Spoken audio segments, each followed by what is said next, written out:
મને એવી રીતના ડર ધમકીઓ આપી રહ્યા હતા. મારે કેટલા વર્ષોથી આ નજરે દેખતી હતી, પણ ચૂપ થઈ રડીને ઘરમાં બેસી રહેતી હતી.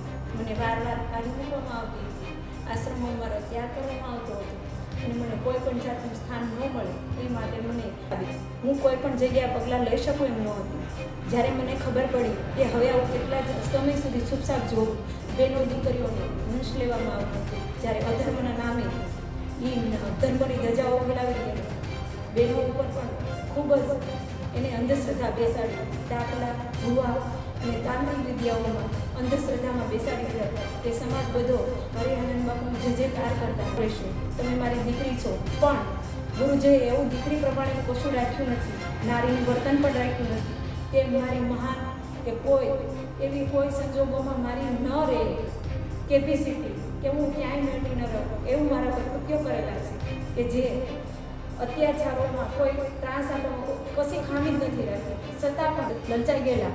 જ્યારે નવા એમના જેમ કીર્તિ વધતી ગઈ તેમ એના આ બધા ભ્રષ્ટાચારો વધતા ગયા. જ્યારે અંતમાં બધા ગામના લોકો અને બાજુના પણ ત્રાસથી એવા જ અંધશ્રદ્ધામાં બેસી ગયા હતા કે હવે આ રાક્ષસને આપણે કઈ રીતના પહોંચશું. અને આવા તો મારા બધા ગુરુ ભાઈઓ ઉપર પણ આવી રીતના ગયા હતા. મેં શબ્દો બોલાશે બાપુ, અને એને તોરણિયાનું ગ્રુપ ક્યાં બેસાડી દીધું ને આપણું ગ્રુપ હતું એ બધું બાપુએ કાઢી મૂક્યું છે એવું પણ મને કીધેલું છે. રહી હાલ સરખેજની, ત્યારે બાપુએ એવા કોમેન્ટ કર્યા હતા કે સરખેજનો આશ્રમ કલ્યાણી બાપુને અને મારા જુનાગઢનો આશ્રમ મારામાં. તો બાપુને જ્યારે ગાદી તિલક કર્યું ત્યારે બાપુએ ભારતી બાપુને કોઈ દિવસ શાંતિ સુખ લેવા દીધું જ નથી. બાપુને અત્યંત ક્લાસીસ આપ્યા છે, ગુરુજી મળે, આવા ભ્રષ્ટાચારીઓ ન મળે અને ખોટા શોષણ ન થાય. એમનું રક્ષણ કરવાની જગ્યાએ શોષણ થાય છે, એનું પોષણ કરવાની જગ્યાએ ભક્ષણ થાય છે, એ બધું બંધ રહે. ગૌશાળાના નામે જે પૈસા ઉઘરાવવામાં આવે છે એ બીજા નારીઓની પાછળ વાપરવામાં આવે છે, દુષ્કર્મમાં પાછળ વાપરવામાં આવે છે. એવું ના બને એ માટે મારી વિનંતી છે કે મને કોઈ પણ સંજોગોની અંદર ન્યાય મળે. અને મારી એ વિદ્યામાં તો મોદી સાહેબ પણ છે, મોટા કલેક્ટરો અને ડીએસપીઓ બધા જ છે. એટલે શું આ બધા એમની માટે જ છે, કોઈ સત્યના કાર્ય માટે નથી? તો મારે આ સત્યના માટે એક ન્યાય જોઈએ છે કે એક દીકરીઓ માટે આવા ભ્રષ્ટાચારો થઈ રહ્યા છે. બીજા નંબરમાં અંધશ્રદ્ધાઓ થઈ રહી છે. જ્યારે સમાજના માણસોને ગોળવીને કેટલી બહેનોના ઘરેણા દાગીનાઓ બધું જતું રહ્યું છે, કેટલા માણસોની જમીનો ગિરફતાર થઈ ગઈ છે, કેટલાય માણસોને રોડ ઉપર કરી દીધા છે. જેમના મકાન હતા એમની ઉપર તેઓએ પણ રકમ ઉપાડી લીધી છે, લોન કરીને ઉપાડી અને બાપુને પૈસા આપેલા છે. અત્યારે બાપુ એ લોકોને કોઈ જવાબ આપતા નથી. અને ગુરુજી હરિહરન ભારતી બાપુએ મારી પ્રત્યે શારીરિક શોષણ પણ કરેલું છે.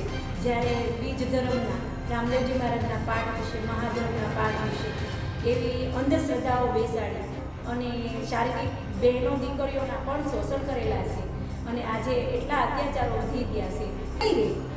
તમારા માહિત પ્રાચિત કરેલું છે તો તમારી ઘરે દૂર થશે જ, પણ સત્યના મારા ઉપર આવવું અને સત્યની જય થવી જોઈએ. અસત્ય છે એક દિવસ બહાર આવશે જ. જ્યારે મેં હરિહરન બાપુને ફોન કર્યો કે ગુરુજી હવે તમે ભાગવત રામજી ઉપર ના પડો છો, કેસ ના કહો, તો મેં 24 તારીખને દિવસે 24 તારીખ અને રવિવારના દિવસે બાપુને સાંજના 5 વાગે 5 અને 5 મિનિટે ફોન બપોર પછી કરેલો હતો. અંદર જતા હોય સત્યના માર્ગ માટે તો એમનો સુકાદો આવતો નથી અને એમની સામું જોવામાં આવતું નથી, કારણ કે એ ગરીબ લોકો છે અને ગરીબની માટે મજબૂરીના પોતાનું ગુજરાન ચલાવવા માટે પૈસા ન હોય તો પહેલાં લોકો માગે એટલા પૈસા કઈ રીતના આપે. એટલે તો સત્ય જે છે એ ધર્મ જળવાઈ રહે એવું કોઈ વિચારતા નથી અને અસત્યના જ બધા હાથ બઢાવી રહ્યા છે. શા માટે આવું? તો કંઈ ન્યાય હોતા હશે? જો આપણે કાયદાકીય જાણીએ છીએ તો કહે છે કે સત્યનો વિજય થાય છે, ન્યાય મળશે, પણ આવા તો ન્યાય કંઈ મળેલા નથી. સાધુ સંતો તો બધાને ન્યાય આપે છે, ભજન કરો ભોજન કરો કહે છે. તો બાપુ તો એવું ઘણી વખત એવું કહે છે ને, હમણાં મેં વિડીયોમાં પણ બાપુનું સાંભળ્યું, બાપુ કહેતા હતા નારી તું નારાયણ, નારી તો મારા માટે વંદનીય છે, પૂજનીય છે અને મારી માટે તો મા સ્વરૂપ છે, એક શક્તિ સ્વરૂપ છે. તો બાપુને અત્યારે એ પૂછો કે તમે શક્તિ સ્વરૂપ જે તમારી પાસે દીકરીઓ જે શિષ્ય સ્વરૂપે રહેલા તેમના પ્રત્યે તમે એવો કોઈ દિવસ વિચાર કરેલો છે કે ખાલી બોલી જ જાણો છો? જ્યારે તમે પ્રવચનમાં કહેતા હોય કે સ્ત્રી હત્યા ઋણ બને, દીકરી બેટી બચાવો, તો બેટી બચાવો એવું બધું કહી રહ્યા છો, પણ એવું તમે સમાજની અંદર બતાવો છો ખાલી, પણ અંદર ખાને તો તમારામાં પણ હળવો છે, અને આ હળો તમારો બહાર ન આવે તે માટે તો આપો તમે આ ડિટેલ ફેરવી નાખી છે અને અસત્ય બોલ્યા છે, વાદ વિવાદનું આવ્યું છે. આ શા માટે સંતોને શા માટે વાદ વિવાદ આવ્યા? એમને તો સાધુ તો સત્તા બોલ્યા, સાધુ તો કહે છે કે મોજ પોતી આઠેપુર આનંદમાં રહેવાનું. આવો સત્સંગમાં તમે બોલી રહ્યા છો તો કૃત્યો તો તમે કરો છો અને સમાજને બતાવો છો કે અમે જીવીએ એ પ્રમાણે જીવો, અને એના અંગતમાં એવી રીતના ફેવરમાં રહે, એના ખીચા ભરાઈ જાય છે અને બીજાનું શોષણ થાય છે, બેની દીકરીઓનું શોષણ થાય છે. આ ભારતની નારીઓને જો એક રત્ન નારી કહેવાની હોય, રત્નની ખાણ કહેવાની હોય, તો એમનું કાયમી ડેલીની માટે માન મર્યાદા જળવાઈ ગઈ અને એમનું જે છે પોષણ રક્ષણ જે છે એ શારીરિક થાય એવી મારી પ્રાર્થના છે. જય વિજ્ઞાન.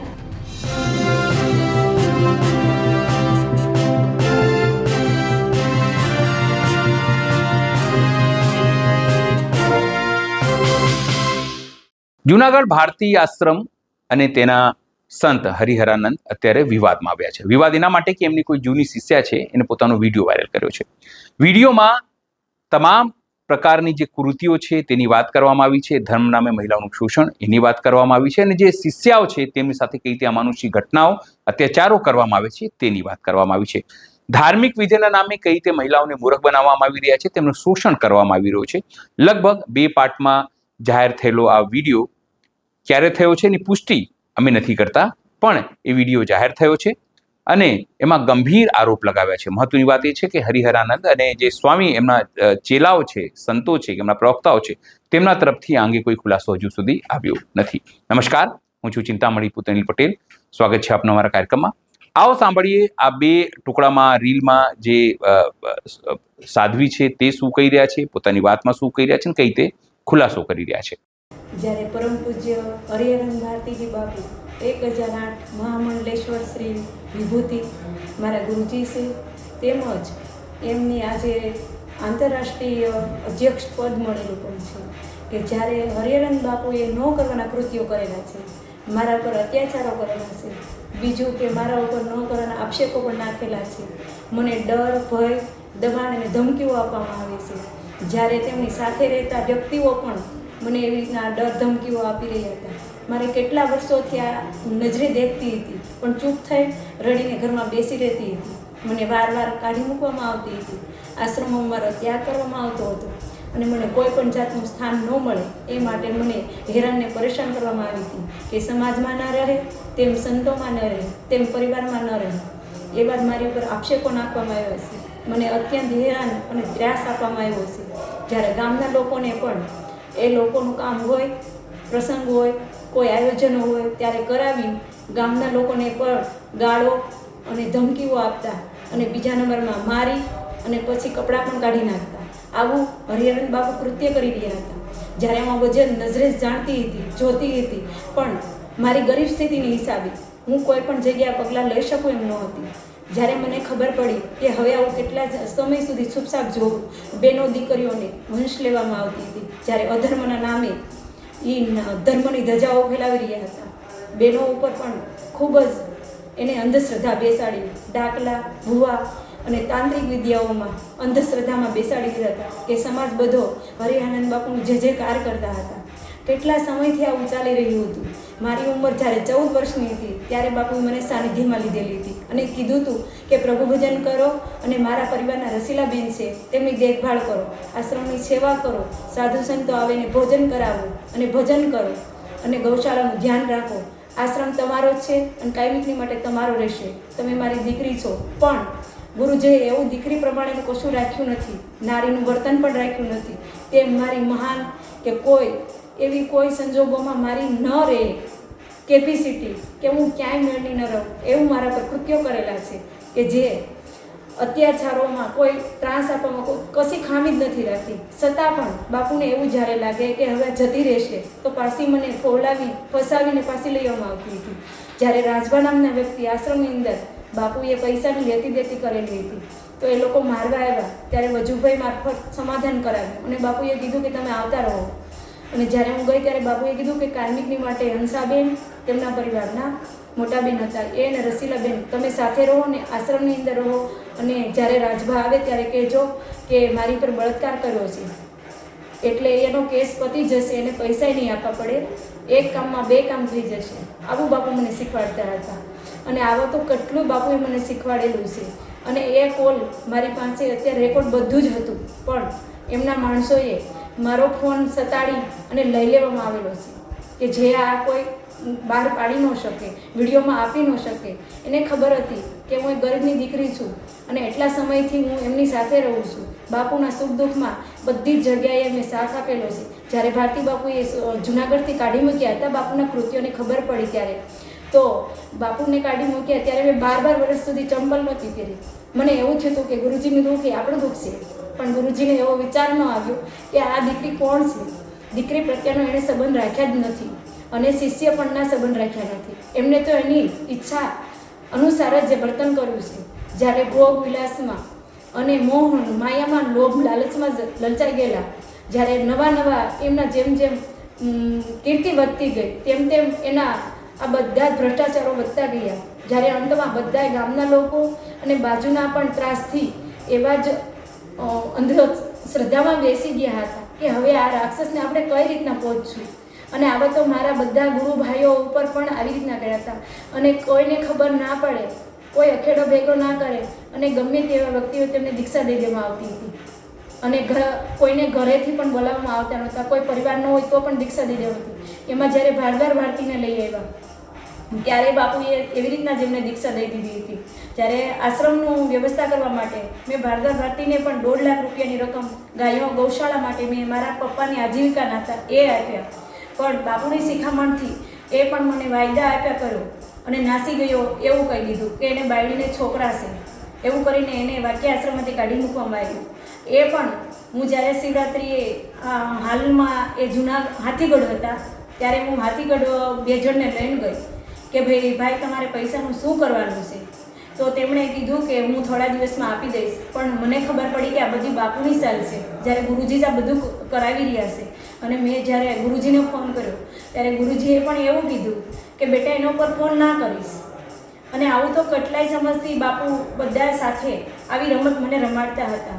અને મને દીક્ષાના બાને પણ બાપુએ એવું કીધેલું હતું કે તમને કાલે દીક્ષા કરાવી દઈશ, પહેલા કુંભમાં દીક્ષા કરાવી દઈશ. આવું તો કરે જ રહ્યા હતા. અને મારા ગુરુભાઈ જે વાક્યના છે, જેમના નામ બ્રાહ્મણનું દૂધ છે અને એમનું નામ વિશ્વનાથ બાપુ છે, તો એમને પણ બાપુએ મારી અને બહુ જ ત્રાસ આપી અને એમની જગ્યા પર આવીને બાપુએ કાઢી મૂકેલા છે, જેની અંદર અત્યારે ગૌશાળા છે અને ભોજનાલય છે.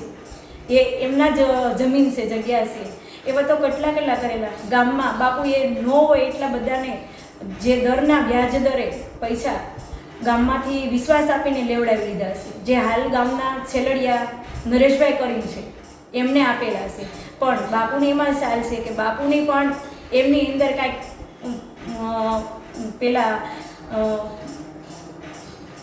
બાપુની પણ એમની અંદર એવી વૃત્તિ છે કે મને પણ આમાં લાભ થાય. અને આમાં 2% પેલા ભાઈના છે, 4% બાપુના છે એવું મને જાણવા મળેલું છે. આ બધું જ હું જાણતી હતી. આશ્રમો તદ્દન જુઠ્ઠી અને એક અસત્ય બોલવાની પ્રયત્ન બાપુના પ્રત્યે કાયમીની માટે હતા.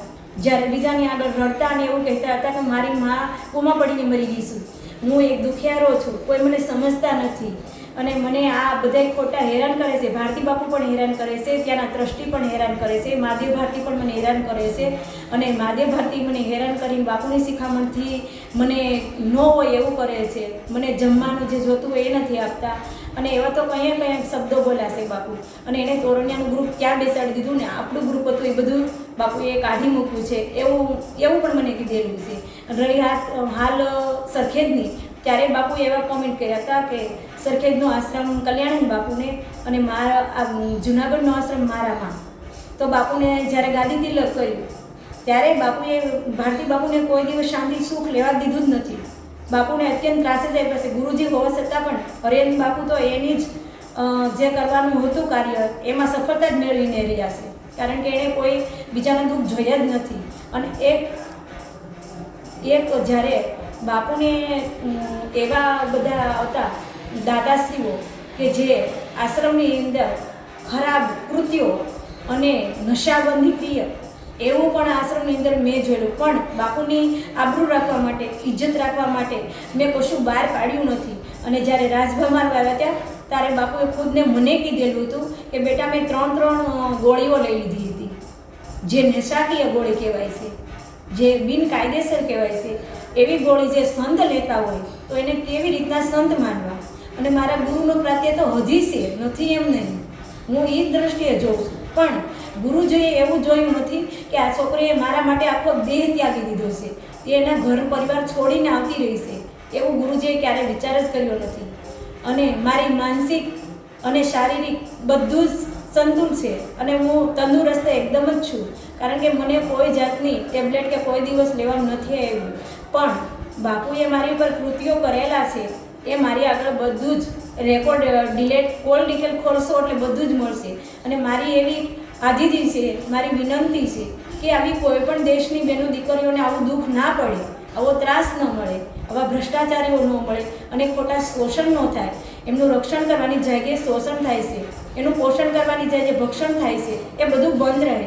ગૌશાળાના નામે જે પૈસા ઉઘરાવવામાં આવે છે એ બીજા નારીઓની પાછળ વાપરવામાં આવે છે, દુષ્કર્મમાં પાછળ વાપરવામાં આવે છે, એવું ના બને એ માટે મારી વિનંતી છે કે મને કોઈ પણ સંજોગોની અંદર ન્યાય મળે. અને મારી એવી જ અરજી કાયમની માટે છે. અને ગુરુજી તો છે જ, પણ એનું હાથે એને લેવલ છોડાવ્યું છે. મારે આજ દિવસ ગુરુજીની મેં આબરૂ માટેની ઇજ્જત માટે તો બહુ જ વિચાર કર્યો હતો. ગુરુજી કરતાં પણ ભારતી બાપુની પ્રગતિ, એક ભારતીય આશ્રમની પ્રગતિ ને જે 10 નામી પણ છે, ભેગ ભગવાનની જે બોલાવે છે એને નામની ઇજ્જત કે કલંક ન લાગે એ માટે મેં આ પ્રયાસો ઘણા જ સમયથી બાપુને કે સુધરી જશે એ માટે સમય બાપુને આપેલા, પણ બાપુએ એ સમય સ્વીકાર કર્યો જ નહીં. એને ગર્વ હતો અને અભિમાન હતું પોતાના પ્રત્યેનું કે હું કંઈક છું, હું કેટલાય આશ્રમોનો મોટો બોજેદાર થઈ ગયો છું અને એવો છું કે મને કોઈ પોષી ન શકે. પણ મને એવું હતું, વિશ્વાસ હતો કે મારી માતાજી ઉપર મને શ્રદ્ધા હતી કે માતાજી મારું કંઈક કરશે. હું 3 વર્ષથી તો ઉપવાસ કરું છું અને જ્યારે ગઈથી ત્યારથી તો મેં અનાજ પણ લીધું નથી. અને અત્યારે હું 3 વર્ષથી મને કાઢી મૂકવામાં આવી તો મેં અનાજ તો ઠીક, ફ્રૂટ કોઈ વસ્તુ નહીં, ખાલી સાજ ભરા હું રહું છું. છતાંય એમના અંગતના જે સેવકો છે એ એવું બોલે છે કે તું ખટીશો ને જૂઠીશો, તાંત્રિક વિદ્યા કરશો અને આ ખોટો ભ્રમ બધાને બતાડશો. પણ ભ્રમ મેં નથી બતાડ્યો, પણ બાપુએ બતાડેલા છે. અને બાપુની સાલ ઉપર આ બધા માણસો પણ એ રીતે ચાલે છે, આખા સમાજને પોતાના ફેવરમાં લઈ લીધો છે.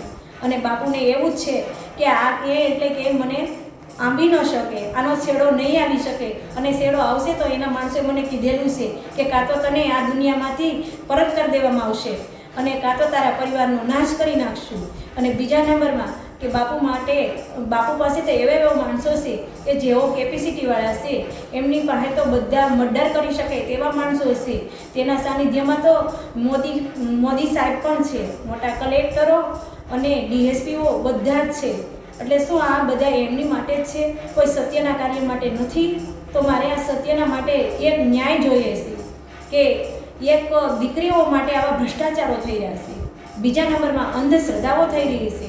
જ્યારે સમાજના માણસોને ભોળવીને કેટલી બહેનોના ઘરેણા દાગીનાઓ બધું જતું રહ્યું છે, કેટલા માણસોની જમીનો ગિરફ્તાર થઈ ગઈ છે, કેટલાય માણસોને રોડ ઉપર કરી દીધા છે. જેમના મકાન હતા એમની ઉપર તેઓએ પણ રકમ ઉપાડી લીધી છે, લોન કરીને ઉપાડી અને બાપુને પૈસા આપેલા છે. અત્યારે બાપુ એ લોકોને કોઈને જવાબ આપતા નથી. અને ઉપરાંત ગામનાઓને કહે છે કે તમારે તો લાલચ હતી કે એટલા રૂપિયાનું વ્યાજ આવશે એટલે તમે આપેલા છે. આજે આખા ગામની અંદર આજુબાજુના ગામડામાં બાપુએ ઝઘડા બધાની સાથે કરેલા છે, કોઈ બાકી જ નથી રહ્યું. કે બાજુમાંથી એક સાકરપરાના દાદા આવ્યા, તેણે કીધું હતું કે હરિયન તારે ઢોંગ થતી બંધ કરી દે. તે સુથારના બાપા હતા, તેને બાપુએ પહેલાં બોલાવવા મોકલ્યા સાકરપરાથી, અને પછી વાક્ય આવ્યા તો બાપુએ તેમને ત્રિશુલીને મારવા દોડ્યા હતા. આવા તો કેટલાય કૃત્યો કરેલા છે. અને આવું તો મેં બધાનું, મારા ગુરુભાઈનું બધાનું સાંભળેલું છું. જાજુ કહેતી નથી, પણ એટલામાં મારું વાક્ય પૂર્ણ કરું છું. અને હું આજે બાપુ પ્રત્યે ફરિયાદ નોંધાવવા તૈયાર થઈ છું. અને જે આજે મને ન્યાય મળશે મારે કોર્ટમાં જોઈએ છીએ. તેમજ હું સ્વસ્થ રીતે તંદુરસ્ત રીતે હું એક ફરિયાદ કરવા માગું છું અને મને ન્યાય મળે એવી વિનંતી કરવા માગું છું. અસ્તુ. જય ગિરનાર. ગુરુજી હરિયાનંદ ભારતી બાપુએ મારી પ્રત્યે શારીરિક શોષણ પણ કરેલું છે. જ્યારે બીજ ધર્મના રામદેવજી મહારાજના પાઠ વિશે, મહાધર્મના પાઠ વિશે એવી અંધશ્રદ્ધાઓ બેસાડી અને શારીરિક બહેનો દીકરીઓના પણ શોષણ કરેલા છે. અને આજે એટલા અત્યાચારો વધી ગયા છે કે જાણે આસારામજી જેવી લીલાઓ રચતા હતા તેવી લીલાઓ હરિયાનંદ બાપુએ પણ કરેલી છે. અને મને એમણે એવું પણ કહેલું હતું કે બેટા, આપણા પરંપરાની અંદર આ મહાધર્મ જ અને ગુરુની સેવા એ જ મોટો ધર્મ છે. અને તમે કાયમિકની માટે મને રાજીપો રહે અને હું તમારાથી રાજીપામાં રહું, તેમજ મારી ઈચ્છા પૂર્ણ થાય એમ રહો. જ્યારે ગુરુજીએ બીજા બહેનો પણ અંધશ્રદ્ધામાં રાખેલા છે કે જેઓ બાપુને પૂજનીય, વંદનીય અને મહાન વિભૂતિમાની અમને તેમની સાલની અંદર ફસાતા જ ગયેલા છે. આજે એવા કેટલી બહેનો છે, કેટલા ભાઈઓ છે કે જેઓની કોઈને ખબર જ નથી કે બાપુની કઈ સાલ છે. અને બાપુના અંગતના નામનો જે અલ્પેશ છે, જેમણે મને ગાળો આપેલી હતી કે તને ઘરમાં કરીને અને ધમકાવીશ ને મારીશ, તો એમણે કીધેલું હતું એ વ્યક્તિને તો બાપુએ બાળપણથી માંડીને તેમના પિતાશ્રી છે એ કયા પ્રશ્નની હિસાબે વ્યાઈ ગયા છે એ પૂછપરછ કરો કે એમના પિતાશ્રી પણ ગળા ફાંસો ખાઈને મરી ગયેલા છે. જ્યારે એમના માતાજી બાળપણથી બાપુએ એ છોકરા પોતાના હોય એવી રીતના ઉછેર કરેલા છે. અમને એના માતાજીએ બધાની જોડે કીધેલું હતું કે મારે શું કામે જવાની જરૂર, અને મારે તો બાપુનો છે તો બાપુ જ પવણાવશે. તો બાપુએ અલ્પેશને તો પવણાવી પણ દીધા છે. અને બાપુએ તો બધા, જો સેવકો હરખા હોય તો બાપુને બધાને હરખા રાખવા જોઈએ અને બધા ગુરુભાઈઓને પણ હરખા રાખવા જોઈએ. તો આ વાદ વિવાદ ક્યાંથી? અને એક સંત વાદ વિવાદ આવે ત્યારે પ્રલય થાય છે. અને જ્યારે જેમની પ્રગતિ જે નાશ થવાની હોય છે ત્યારે જ ભ્રષ્ટાચારો વધે છે. ત્યારે જ આ બધા ધર્મોની અંદર, એક ધર્મમાં નહીં પણ બધા ધર્મોની અંદર થાય છે. કારણ કે સંતો મહંતો અત્યારે જ્યારે પ્રવચનો બોલતા હોય ત્યારે શું હોય છે અને પછી અંદરખાને શું કૃત્ય કરી રહ્યા છે એ સમાજને ખબર નથી. માટે મારું તો કહેવાનું એવું છે કે સમાજ જાગૃત થાવ. હવે હાથ જોડીને કે રડીને ઘરમાં બેસીને સંતાઈને રહેવામાં કોઈ ફાયદો જ નથી. કારણ કે હવે તો એનું આ જે છે કૌભાંડ એ બહાર લાવો અને તમે જાગો અને દેશને જગવા માટે એકસાથ હાથ મિલાવો અને બધા સંગઠન કરીશું તો આ પ્રશ્નનો સોલ્વ જરૂર થશે. આજે બધા આશ્રમોની અંદર, બધા ધર્મોની અંદર જે નિર્દોષ સાધુ સંતો છે, જે શિષ્યો છે, જે બેની દીકરીઓ છે, એ આત્મહત્યા શા માટે કરે છે?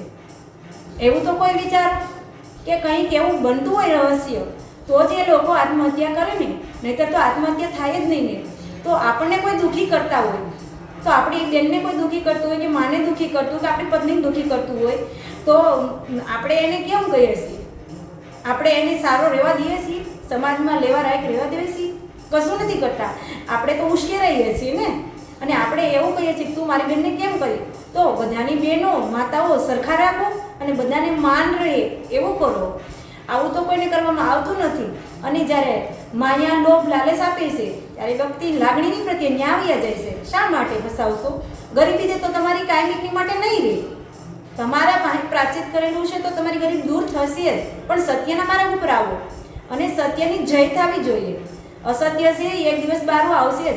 જ્યારે મેં હરિયાનંદ બાપુને ફોન કર્યો કે ગુરુજી હવે તમે ભારતી ઉપર ના પાડો છો, કેસ ના કર, તો મેં 24 તારીખને દિવસે 24 તારીખ અને રવિવારના દિવસે બાપુને સાંજના 5 વાગે 5:05 ફોન બપોર પછી કરેલો હતો.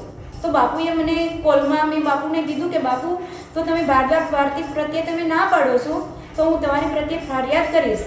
તો બાપુ તે 2-3 દિવસ મને મારી નાખવાની માટે કે કંઈ દબાણ કરવાની માટે મારી પાછળ માણસોને દોડાવેલા. અને પછી બાપુએ ચાલાકી કરી કે જે આજે વીડિયાની અંદર અને સમાચારોમાં અને અખબારોમાં છપાઈ રહ્યું છે જે વિવાદો, આ વિવાદો એકદમ જો સત્ય જો ખોળ થશે તો ખબર પડશે કે એનું પરિણામ કોઈ અલગ જ છે. બાપુની લીલાઓ કંઈક અલગ જ છે. બાપુ એકદમ વિચિત્ર માણસ છે જેને પૂજનીય અને વંદનીય માનીએ છીએ એ નથી. એક રાક્ષસ વૃત્તિ છે જે આસારામ લીલાઓ કરી રહ્યા હતા એવી જ હરિહરાન બાપુની લીલા છે. એવા કેટલા આશ્રમો ને ધર્મોની અંદર આવી જ લીલાઓ થાય છે. કોઈ એવું જોતા નથી કે આપને પકડશે ને આપણો પણ વારો આવશે. એ લોકોને તો એવું છે આપણી પાસે તો આજીવિકા એવડી છે કે કરોડો રૂપિયાની કબજો રૂપિયાની છે એટલે અમને કોઈ અડાડી હાથ પણ નહીં અડાડી શકે. અને સત્ય જોવામાં પણ એવું આવે છે કે માણસ કોર્ટની અંદર જતા હોય સત્યના માર્ગ માટે તો એમનો સુકાદો આવતો નથી અને એમની સામું જોવામાં આવતું નથી, કારણ કે એ ગરીબ લોકો છે અને ગરીબની માટે મજબૂરીના પોતાનું ગુજરાન ચલાવવા માટે પૈસા ન હોય તો પેલા લોકો માગે એટલા પૈસા કઈ રીતના આપીએ કે. એટલે તો સત્ય જે છે એ ધર્મ જળવાઈ રહે એવું કોઈ વિચારતા નથી અને અસત્યના જ બધા હાથ બઢાવી રહ્યા છે. શા માટે? આવું તો કંઈ ન્યાય હોતા હશે? જો આપણે કાયદાકીય જાણીએ છીએ તો કહે છે કે સત્યનો વિજય થાય છે, ન્યાય મળશે, પણ આવા તો ન્યાય કંઈ મળેલા નથી. સાધુ સંતો તો બધાને ન્યાય આપે છે, ભજન કરો ભોજન કરો કહે છે. તો બાપુ તો એવું ઘણી વખત એવું કહે છે ને, હમણાં મેં વિડીયોમાં પણ બાપુનું સાંભળ્યું તો બાપુ કહેતા હતા કે નારી તું નારાયણી.